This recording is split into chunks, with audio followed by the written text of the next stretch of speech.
100% துல்லியமாக கணிக்கப்பட்ட உங்களுடைய ஜோதிட ராசி பலன்களை உடனுக்குடன் தெரிந்து கொள்ள நம்ம தமிழ் ஆஸ்ட்ராலஜி சேனலை சப்ஸ்கிரைப் பண்ணிக்கோங்க. ரிஷபம் ராசியில் பிறந்த உங்களுக்கு 2026 ஆகஸ்ட் மாதம் 15ஆம் தேதிக்கு பிறகு எஸ் என்ற நபரால் நடக்கப் போகும் 3 மிக பெரும் சம்பவம். கிரக நிலை, கிரக மாற்றம், சனி பகவான், குரு பகவானின் நிலையை பொறுத்து என்ன நடக்கப் போகின்றது, எதை செய்யணும் செய்யக்கூடாது, யார் அந்த நபர் அப்படின்றதெல்லாம் பற்றி தெளிவாக துல்லியமாக பார்க்க போகிறோம். கடைசி வர பாருங்க, எல்லாமே உங்களுக்கு சிறப்பாக புரியும். அதுக்கு முன்னாடி நீங்கள் உங்களுடைய பெயர் எந்த எழுத்தில் ஆரம்பிக்கின்றது அப்படின்றத கமெண்ட்டில் சொல்லுங்கள். மறக்காமல் இந்த வீடியோவுக்கு ஒரு லைக் கொடுத்துக்கோங்க. பெரிய அதிர்ஷ்டம் காத்திருக்கு. சரி, வாங்க வீடியோக்குள்ளார போகலாம். முதல்ல உங்களுடைய கிரக நிலைகளை பற்றி பார்த்து விடலாம். தன வாக்கு குடும்பஸ்தானத்தில் செவ்வாய் பகவானும், தைரிய வீரிய ஸ்தானத்தில் சூரியன் புதன் குரு பகவானும், சுகஸ்தானத்தில் சுக்கிரன் கேது பகவானும், தொழில் ஸ்தானத்தில் ராகு பகவானும், லாபஸ்தானத்தில் சனி பகவான் என்று கிரக நிலைகள் எல்லாம் இப்படி தான் அமைந்திருக்கின்றது. இதன் காரணமாக என்ன நடக்கப் போகின்றது அப்படின்ட்டு கேட்டிங்கன்னா, தொழில் ரீதியாக, வியாபார ரீதியாக, உத்தியோக ரீதியாக அடுத்தடுத்து நல்ல பலன்கள் உங்களுக்கு கிடைக்கப் போகின்றது. அதிர்ஷ்டமும் யோகமும் அடிக்கப் போகின்றது என்று தான் சொல்ல வேண்டும். தொழில் வியாபாரத்தில் முதலீட்டுக்கு 2 மடங்கு லாபம் நிச்சயம் உண்டாகும். உங்களுடைய பல நாள் கஷ்டங்கள் இந்த காலகட்டத்தில் தீரப்போகின்றது. எதிரிகளே இல்லை என்ற நிலையும், துரோகிகளே இல்லை என்ற நிலையும் உருவாகப் போகின்றது. ஒரு தொழில் வியாபாரத்தில் வேலை செய்கிற இடத்துல எதிரி இல்லை, துரோகி இல்லை, பொறாமை பிடித்தவர்கள் இல்லை அப்படின்னா சிறப்பான ஒரு வாழ்வை நிச்சயமாக அமைத்து கொள்ளலாம். அப்படி ஒரு சிறப்பான வாழ்வு தான் ரிஷபம் ராசியில் பிறந்த உங்களுக்கு அமைய போகின்றது. வேலை செய்கிற இடத்துல பதவி உயர்வு, சம்பள உயர்வு கிடைக்கலையே அப்படின்ட்டு ரொம்ப நாளாக நொந்து நூலாகி போயிருந்த உங்களுக்கு அந்த வாய்ப்பு தேடி வரப்போகின்றது.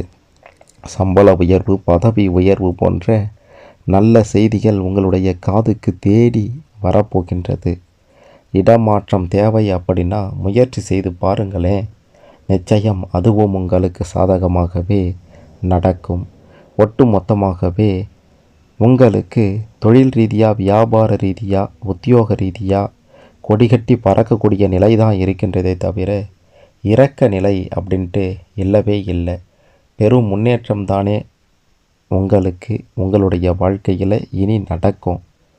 உங்களுடைய முன்னேற்றத்தை யாராலும் தடுக்கவும் முடியாது, கெடுக்கவும் முடியாது. அந்த அளவிற்கு சாதகமாக குரு பகவானும் சனி பகவானும் வலுவான நிலையில் அமர்ந்திருக்கின்றார்கள். குடும்பத்தின் நிலையை பற்றி பார்க்கும்போது குடும்பத்தில் இனி மகிழ்ச்சிக்கு குறைவே இருக்காது. தாய் தந்தையால் பல நல்ல விஷயங்கள் உங்களுக்கு நடக்கப் போகின்றது. பக்க பலமாக இருந்து உதவி செய்ய போகின்றார்கள். இனி எந்த பாதிப்பும் இல்லையே அப்படின்ற ஒரு நிலையை பார்க்க போகிறீங்க.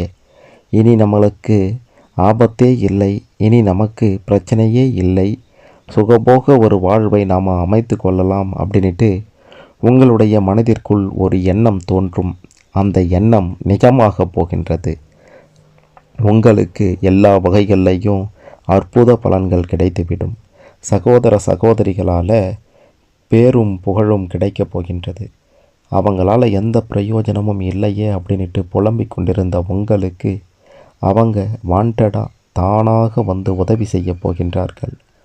பிள்ளைகள் உங்களுக்கு பக்க பலமாக இருக்க போகின்றார்கள். பிள்ளைகள் நாம் சொல்கிறத கேட்க மாட்டாங்களே, அவங்க இஷ்டத்துக்கு நடந்து கொள்கிறாங்களே அப்படின்ற ஒரு வருத்தம் ரிஷபம் ராசியில் பிறந்த உங்களுக்கு பல காலமாகவே இருந்திருக்கும். ஆனால் இனி நீங்கள் சொல்கிறபடி அவங்க கேட்டு நடப்பது மனதிற்கு மகிழ்ச்சியை கொடுக்கும். அதே மாதிரி கணவன் மனைவி இடையே பல வருட சண்டைகள் கூட இப்போது முடிவுக்கு வரும். ஏனோ சண்டைகள், எதற்காகவோ சண்டைகள், ஏன் இப்படி நடக்குதுன்னு தெரியாமல் புரியாமல் இருந்த ரிஷபம் ராசியில் பிறந்த உங்களுக்கு இனி அனைத்தும் நல்லதாகவே நடக்கும். நடப்பதெல்லாம் நல்லதற்கே அப்படின்ட்டு நினைத்து கொண்டிருங்க. நிச்சயம் நன்மையில் முடியும். வேலை பளு காரணமாக அடிக்கடி சோர்ந்து போகக்கூடிய ரிஷபம் ராசிக்காரர்களுக்கு இனி பெருசாக வேலை பளுவான காரியங்கள் எதுவும் இருக்காது. உங்களுக்கு பலரும் பக்கபலமாக வந்து உதவி செய்ய போகின்றார்கள். குடும்ப ரீதியாக கொடிகட்டி பறக்கப் போகின்றீர்கள். குடும்பத்தில் இனி அடுத்தடுத்து சுப காரியங்கள் நடக்கப் போகின்றது. கெட்ட நிகழ்வுகள் அப்படின்ட்டு எதையும் சொல்லிட முடியாது. கெட்ட காரியங்கள் அப்படின்ட்டு எதையும் சொல்லிட முடியாது. உங்களுக்கு நல்லது நடக்கும், நல்லதே நடக்கும் அப்படின்றதுனால எதை பற்றியும் கவலைப்படாதீங்க. கடன் தொல்லைகளுக்கு கூட ஒரு முடிவு கட்ட போகிறீங்க. கடன் பிரச்சனைகள் உங்களுக்கு அறவே விலக போகின்றது. எப்படின்னு கேட்டிங்கன்னா, ஏன் சாமி எனக்கு வட்டி கட்டி மாளலையே, என்னால் முடியலையே, நொந்து போய் வெந்து போய் மூளையில் முடங்கி கிடக்கிறனே, என்ன தான் பண்ணுறதுன்னு கேட்டிங்கன்னா, நீங்கள் எதுவுமே பண்ண தேவையில்லை. உங்களுடைய கஷ்டத்துக்கெல்லாம் ஒரு விடிவு பிறந்திடும். முன்பின் தெரியாத நபரிடம் இருந்து கூட உதவி கிடைச்சிடும். அரசாங்க ரீதியில் இருந்து கூட உதவி கிடைச்சிடும். நண்பர் வகையில் இருந்து கூட உதவி கிடைச்சிடும். இந்த 3 நபர்களின் உதவியால் நிச்சயமாக உங்களுடைய அந்த கடன் தொல்லைகளுக்கு ஒரு முடிவு கட்டுவீங்க அப்படின்றது உறுதி. மற்றபடி உடல் ஆரோக்கியத்தில் பெருசாக பாதிப்புகள் இருக்காது. எப்போவுமே ரிஷபம் ராசியில் பிறந்த நீங்கள் உடல் ஆரோக்கியத்தில் கொஞ்சம் அதிகமாகவே கவனம் செலுத்துவீங்க. அதனால் பெரிய பாதிப்புகள், உடல்நிலை பாதிப்புகள் அப்படின்ட்டு எதுவுமே இருக்காது.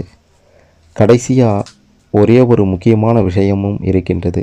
அது என்ன அப்படின்னா, அந்த 3 பெரிய சம்பவங்கள் என்ன சாமி அப்படின்ட்டு கேட்டிங்கன்னா, முன்பின் தெரியாத பெண்களிடம், நண்பர் வகையில் இருக்கக்கூடிய பெண்களிடம், உறவினர் வகையில் இருக்கக்கூடிய பெண்களிடம் கொஞ்சம் எச்சரிக்கையோடு இருக்க வேண்டும்.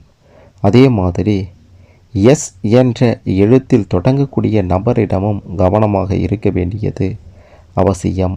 அது யாராக இருந்தாலும் சரி, நண்பனாக இருந்தாலும் சரி, தோழியாக இருந்தாலும், அதாவது ஆண் நண்பராக இருந்தாலும் பெண் நண்பராக இருந்தாலும், உறவினராக இருந்தாலும் முன்பின் தெரியாத நபராக இருந்தாலும், யாராக இருந்தாலும் எஸ் என்ற நபரிடம் மட்டும் கொஞ்சம் எச்சரிக்கையோடு இருக்க வேண்டியது அவசியம். என் ஜோதிடம் அப்படின்ட்டு ஒன்று இருக்குது. அதே மாதிரி எழுத்தை வைத்து கூட ஜோதிடத்தை கணிப்பாங்க. உங்களுடைய பெயரின் முதல் எழுத்தை பொறுத்து கூட என்ன நடக்கும் அப்படின்றத சொல்லுவாங்க.